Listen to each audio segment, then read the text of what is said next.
Welcome back my dear students. 75वें video के साथ मैं नीतीश कुमार देव। तो देखिएगा, हमने पिछले टॉपिक में श्वसन की परिभाषा, श्वसन के प्रकार, मानव श्वसन अंग और उनसे मिलकर बने तंत्र के बारे में बताया। अब वास्तव में श्वसन तंत्र क्या है, किन किन से मिलकर बना होता है, तो देखिएगा श्वसन तंत्र दो भागों से मिलकर बना होता है, जिन्हें श्वसन मार्ग और फेफड़े या फुफ्फुस कहते हैं। तो देखिएगा, श्वसन तंत्र निम्नलिखित दो भागों से मिलकर बना होता है। पहला है श्वसन मार्ग, रेस्पिरेटरी पथ, और दूसरा है फुफ्फुस, फुफ्फुस या फेफड़े, इन्हें बोलते हैं लंग्स।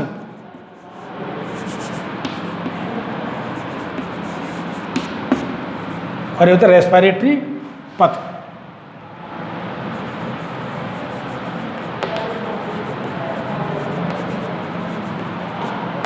मतलब ये प्रकार का पथ होता है, मार्ग। तो इसमें देखिएगा आप क्या है ये, तो श्वसन मार्ग कहाँ से शुरू होता है, ध्यान देना, गौर फरमाना। यहाँ से नसिका, ये होते हैं बाह्य नासा छिद्र या नासा द्वार। फिर आती है नासा गुहा, ध्यान देना, नासा गुहा पार्श्व होती है। इसके आगे आती है, ध्यान देना, ये नासा मार्ग, नासा मार्ग। अब नासा मार्ग के बाद में आपको आ जाए नासा ग्रसनी गुहा।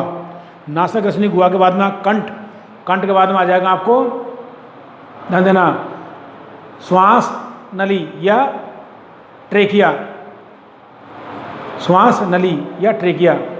दूसरा फिर ट्रेकिया बढ़ जाती है किसमें, श्वसनिकाओं में, ब्रोंकस के अंदर, और फिर कहाँ जाती है, फेफड़ों में। तो देखिएगा इसमें मार्ग के अंदर आपको ध्यान देना, सबसे पहले इसमें आ जाएगा आपको मार्ग में, देखेंगे आप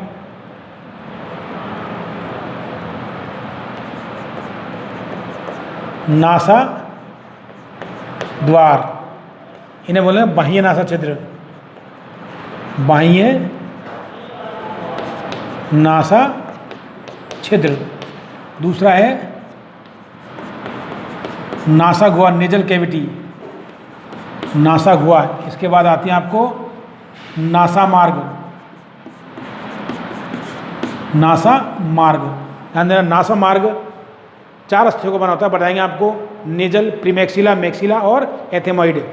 नासा मार्ग, इसके बाद में नासा मार्ग कहाँ खुलेगा, इसमें यह आ जाएगा आपको नासा ग्रेसनी गुहा, नेजल, नेजल फेरेंजियल कैविटी, नासा ग्रेसनी गुहा। इसके बाद में नासा ग्रेसनी गुहा खुलेगी कंठ, लैरिंग्स, लैरिंग्स में, और कंठ खुलेगा आपको, ध्यान देना, श्वास नली, श्वास नली में, अर्थात ट्रेकिया।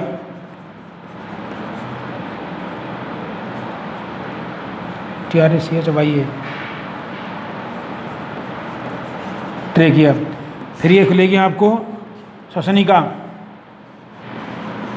श्वसनिकाओं में, यानी ब्रोंकस। उसके बाद में श्वसनिका खुलेंगे आपको फेफड़ों में। तो ये आपको होगा श्वसन मार्ग, ध्यान देना। तो श्वसन मार्ग, ध्यान देना, इसमें आप देखिएगा वह मार्ग जो बाह्य, वह मार्ग जिससे होकर वायु फेफड़ों में प्रवेश करती है। यहाँ से वायु, श्वास लिया हमने, तो वह मार्ग जिससे वायु फेफड़ों में प्रवेश करती है, ध्यान देना, क्या कहलाता है, श्वसन मार्ग कहलाता है। या बाह्य नथनों से फेफड़ों तक का मार्ग, ये बाह्य नथनों से फेफड़ों तक का मार्ग क्या कहलाता है, श्वसन मार्ग कहलाता है। मतलब वह मार्ग जिससे वायु फेफड़ों तक पहुंचती है, वह मार्ग जिससे वायु फेफड़ों तक पहुंचती है, श्वसन मार्ग कहलाता है। क्या कहलाएगा, श्वसन मार्ग कहलाता है। देखिएगा, इसको एक बार देख लेते हैं, परिभाषा भी देखेंगे इसकी, एक एक का वर्णन करेंगे हम।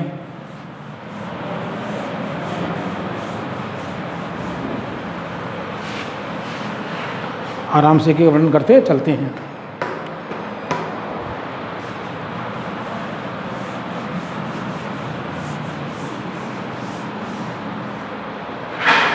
देखिएगा, पहला ए,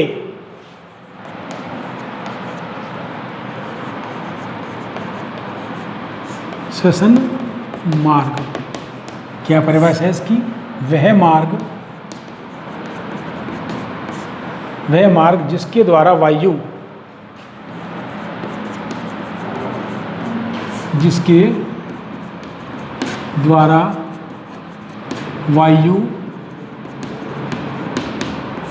फेफड़ों तक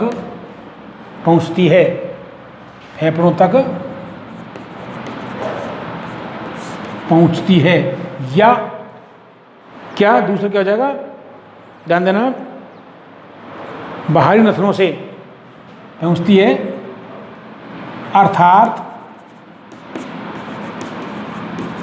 बाह्य नथने, जो नथनों से बाह्य नथनों, बाह्य नासा छिद्र भी कह सकते हैं इनको हम, बाह्य नथनों से फेफड़ों तक का मार्ग क्या कहलाएगा? श्वसन मार्ग कहलाता है। फेफड़ों तक का मार्ग श्वसन मार्ग कहलाता है। तो क्या देखा आपने? वह मार्ग जिसके द्वारा वायु फेफड़ों तक पहुंचती है। ध्यान देना, हमने श्वास लिया, पहुंच गई फेफड़ों में, तो अब फेफड़ों में कहाँ जाएगी? बाह्य नासा छिद्र या नासा द्वार, फिर ये नासा गुहा जिसमें बाल और स्लेव में पाया जाता है। इसके बाद में फिर नासा, क्या बोलते हैं इसको? नासा मार्ग, ये हड्डी होती है नासा मार्ग में 4। उसके बाद में फिर नासा ग्रसनी गुहा आगे खुलेगी, फिर कंठ, फिर कहा जाएगा, एक बार देख लें दोबारा, इसको बता दिया, कोई दिक्कत नहीं है। तो देखिएगा, श्वसन मार्ग कहलाता है। अब देखिएगा, फेफड़ों कहाँ पाए जाते हैं? वक्ष गुहा में पाए जाते हैं। फेफड़े थोरैक्स कैविटी में पाए जाते हैं। फेफड़ों तक वायु को लाने व ले जाने के लिए एक लंबा श्वसन मार्ग पाया जाता है, जिससे संबंधित विभिन्न प्रकार के अंग पाए जाते हैं। ध्यान देना, फेफड़ों तक वायु को लाने एवं ले जाने के लिए एक लंबा श्वसन मार्ग पाया जाता है, जिसमें निम्नलिखित अंग संबंधित होते हैं। तो देखिएगा, फेफड़े, अगला पॉइंट है, फेफड़े वक्ष गुहा, थोरैक्स कैविटी, वक्ष गुहा में पाए जाते हैं। तो वायु को कहाँ तक पहुँचना होता है? फेफड़ों तक, और फेफड़ों से वापस आना होता है। इसके लिए एक लंबा मार्ग पाया जाता है, क्या कहलाता है? श्वसन मार्ग कहलाता है। तो है ना, फेफड़े वक्ष गुहा में पाए जाते हैं। अतः फेफड़ों तक वायु को लाने एवं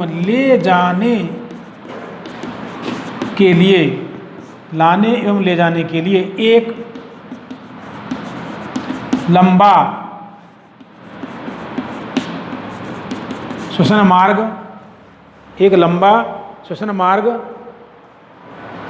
पाया जाता है। ये लंबा श्वसन मार्ग होता है जो विभिन्न श्वसन अंगों से संबंधित होता है, जो विभिन्न श्वसन अंगों से संबंधित होता है, जिन्हें सबसे पहले आ जाएंगे आपको बाह्य नासा छिद्र।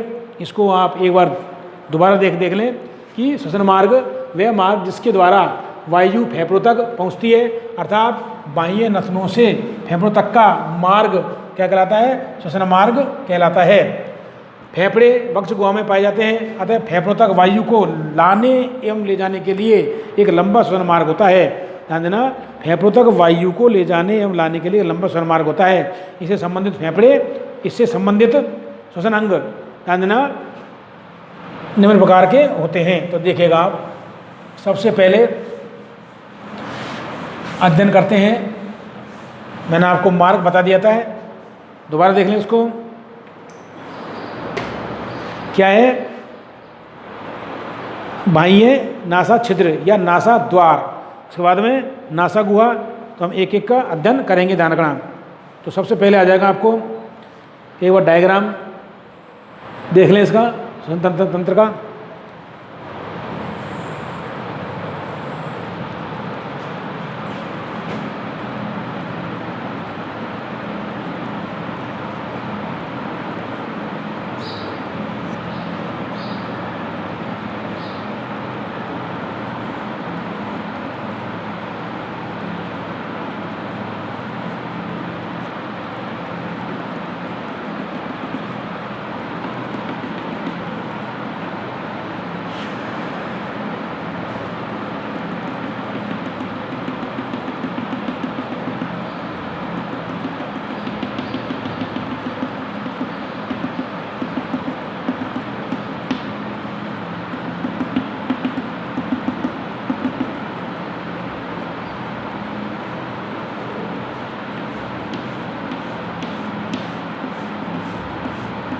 ये उपास्थि के छल्ले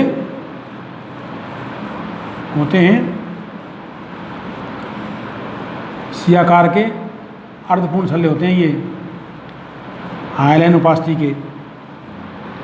और ये इसके ऊपर कंठ छद्म,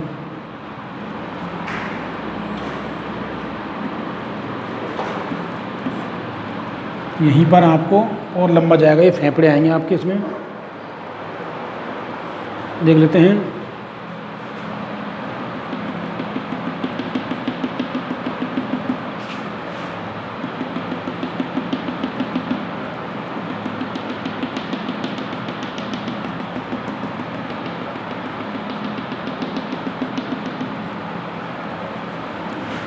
टाइप आपको ये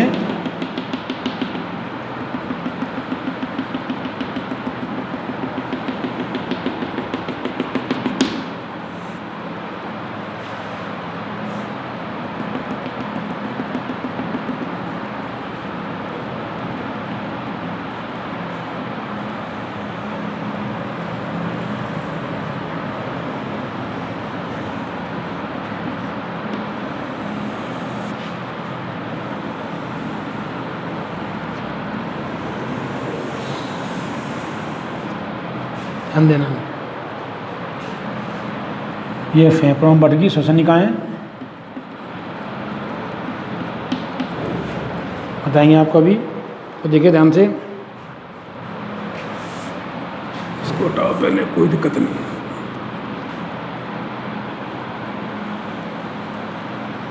ये फुफ्फुस आवरण होता है,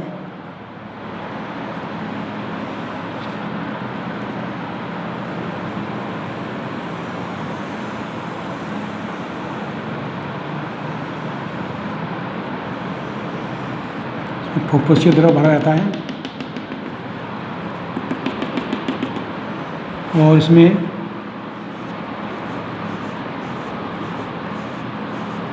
पसलियाँ, पसलियों का काट होता है।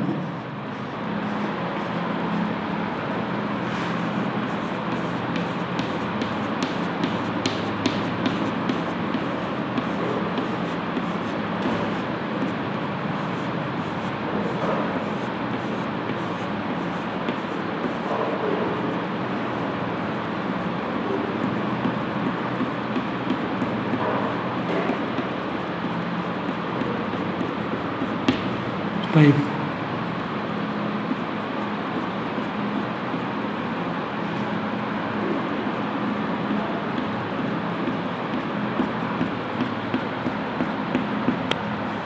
ध्यान देना।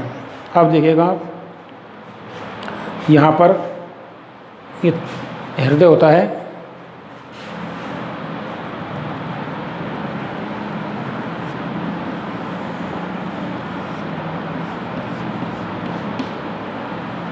हार्ट,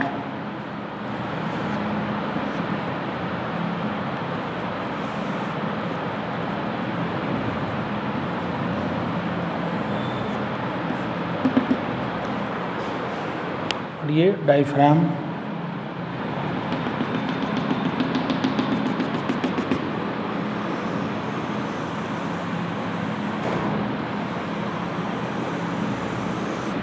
ये इसका नामांकन देखें, कंठ छद, ये कंठ, ये आ जाएंगे फेफड़े, और ये आ जाएगा आपको श्वास नली, श्वास नली, हृदय,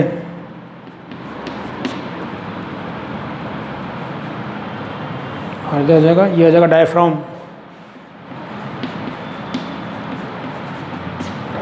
ये आप देख लें।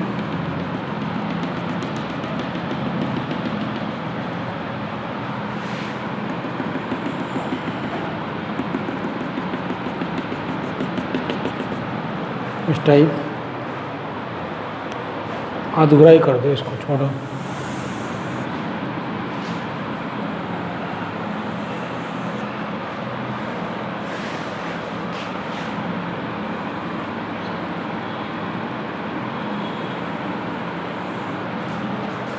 इस टाइप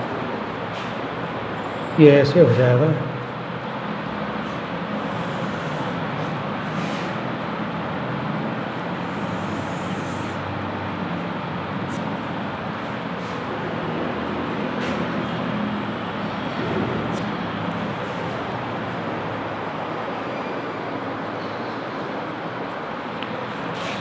ये आ जाएगा अर्धपूर्ण उपास्थि में झिल्ली, अर्धपूर्ण उपास्थीमय छल्ले, और यह आ जाएगा आपको फेफड़े।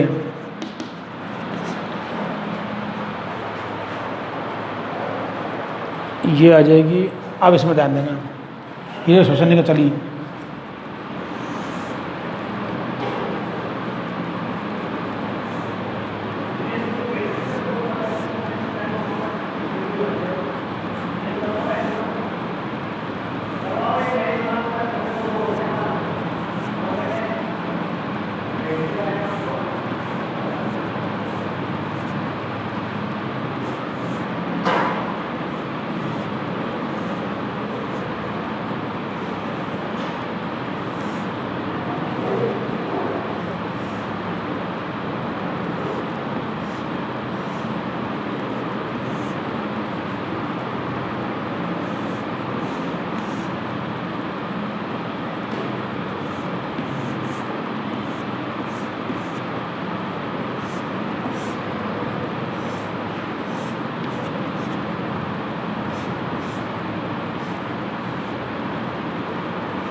कि आपको इस टाइप का श्वसनीय वृक्ष मिलेगा।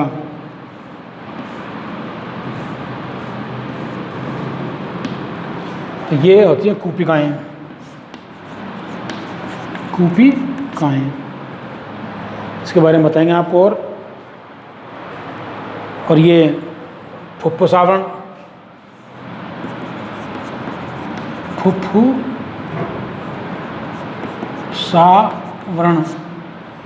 इसमें होता है फुफ्फुसीय द्रव, फुफ्फुस आवरणीय, फुफ्फुसावरणीय द्रव भरा होता है इसके अंदर।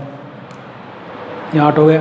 तो देखिएगा ऊपर यहाँ से देखा है आपको, कंठ से ही, कंठ से के बाद में क्या जाती है, ये श्वास नली जाती है, फिर श्वास नली के बाद में श्वसनिका, ये श्वसनिका देखो आप, ये वाली श्वसनिका, ब्रोंकस।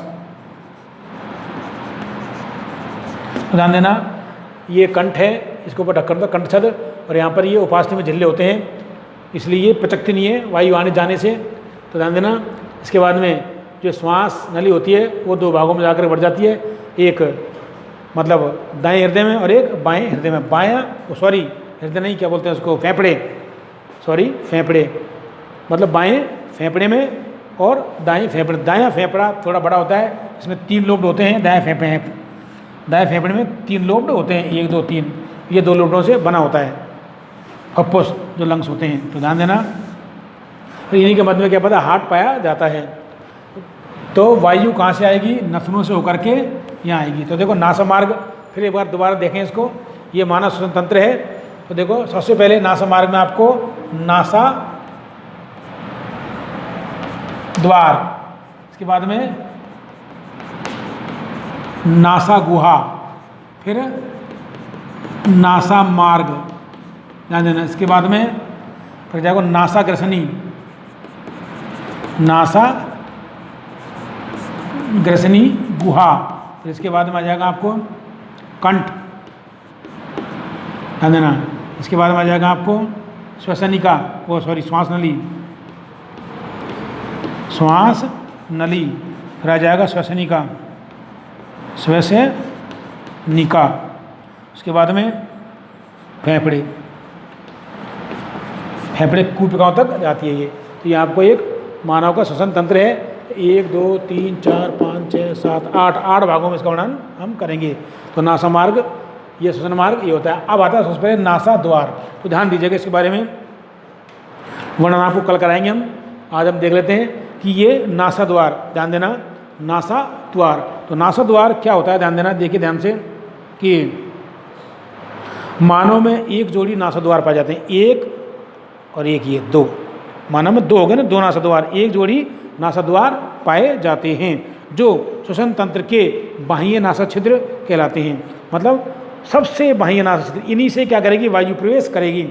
और वायु प्रवेश करेगी, इसके बाद में आती है नासा गुहा। ये कहाँ खुलते हैं? नासा गुहा में खुलते हैं अंदर। ये नासा कैविटी, ये उपास्थि होती है और ये हड्डी होती है। तो नासा गुहा में खुलते हैं। नासा गुहा में क्या पाए जाते हैं? श्लेष्मा और बाल पाए जाते हैं। ध्यान देना, नासा द्वारों में उपस्थित या नासा गुहा के अंदर श्लेष्मा और बाल पाए जाते हैं, जो श्लेष्मा झिल्ली द्वारा और बालों के द्वारा अंदर जाने वाली वायु को छाना जाता है। जैसे धूल के कण वगैरह, मिट्टी वगैरह, ये इसमें श्लेष्मा में चिपक जाते हैं और वायु छनित हो जाती है। अब देखो नासा गुहा, नासा गुहा के अंदर देखो नासा द्वार, ध्यान देना, नासा द्वार एवं आंतरिक नासा छिद्र के बीच, ये तो बाह्य नासा छिद्र हो गए। तो आंतरिक नासा मार्ग, नासा गुहा, ध्यान देना, नासा गुहा क्या होती है? एक कैविटी होती है, इसके अंदर आंतरिक नासा छिद्र होते हैं। तो बाह्य नासा छिद्र एवं आंतरिक नासा छिद्रों का मध्य का भाग क्या कहलाता है? नासा गुहा कहलाता है। ध्यान देना, यह लंबी होती है, विकसित होती है।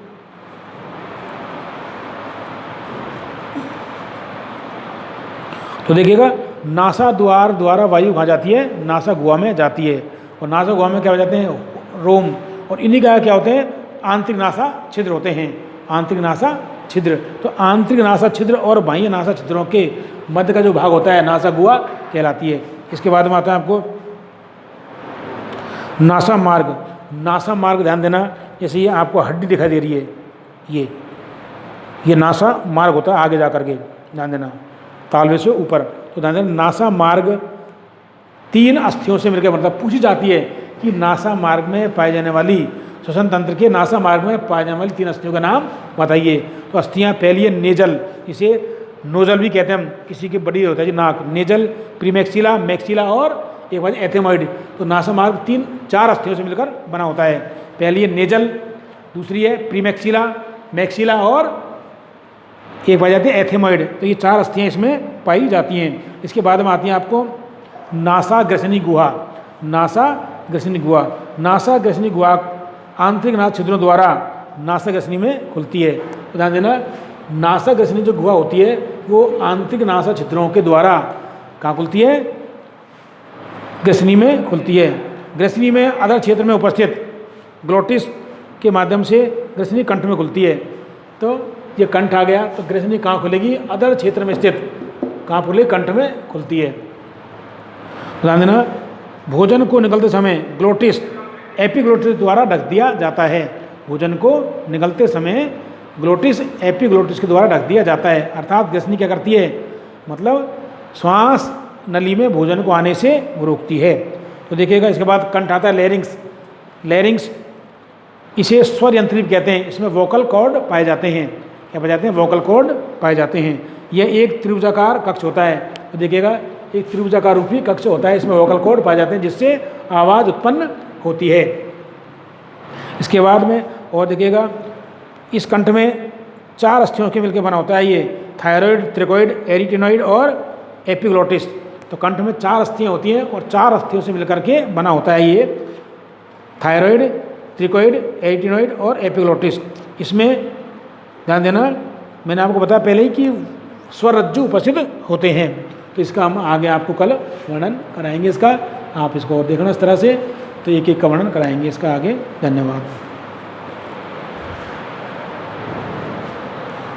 कम बड़ी, चलो कोई बात नहीं।